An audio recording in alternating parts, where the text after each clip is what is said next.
佩洛西窜访引发危机，G7搬出国际旅行辩解，说软话已经迟了。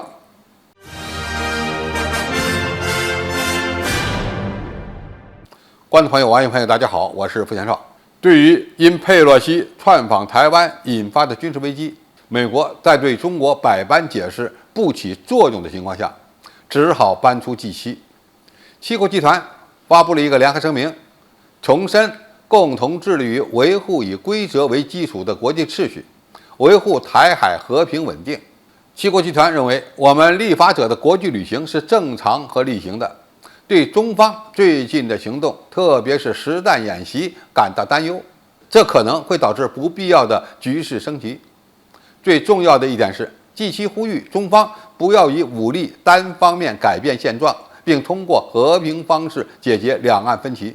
虽然 G7及欧盟外长的声明中谈及对台海和平稳定的共同承诺时，在其一个中国政策的后面加了括号，括号里面是一句话，在可适用的情形下，也就是说 G7的一个中国政策有可能根据情况的变化而做出调整。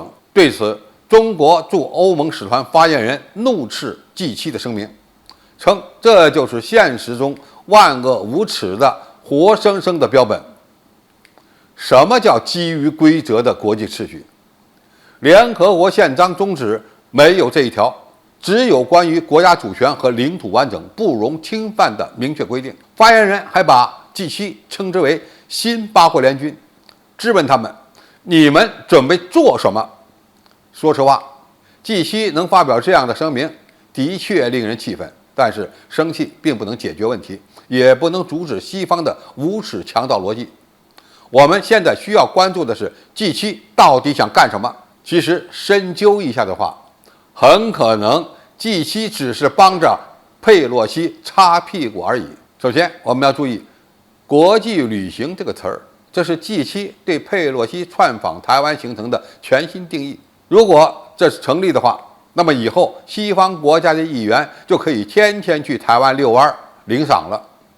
在西方的政治体系中，立法者主要指的是议会，而议员的确是民意代表。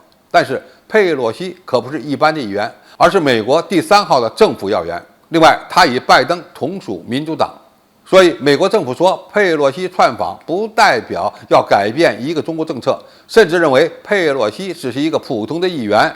这样的说辞能骗得了谁呢？现在美国又拉着 G7一起给中国解释，这就是典型的强词夺理。当美国为佩洛西擦屁股不管用时，又拉着 G7一起上。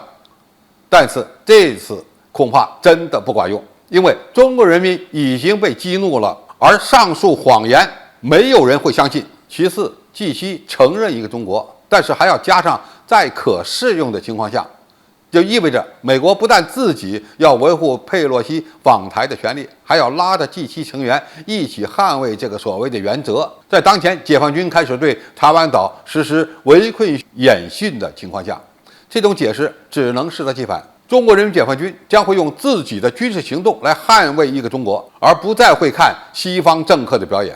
最后， G7不是铁板一块，我们要把火力集中在美国身上，而不是扩大范围以整个西方国家对骂。佩洛西是美国众议院的议长，我们的板子只需要打在拜登政府、美国议院和台独分子身上就可以了。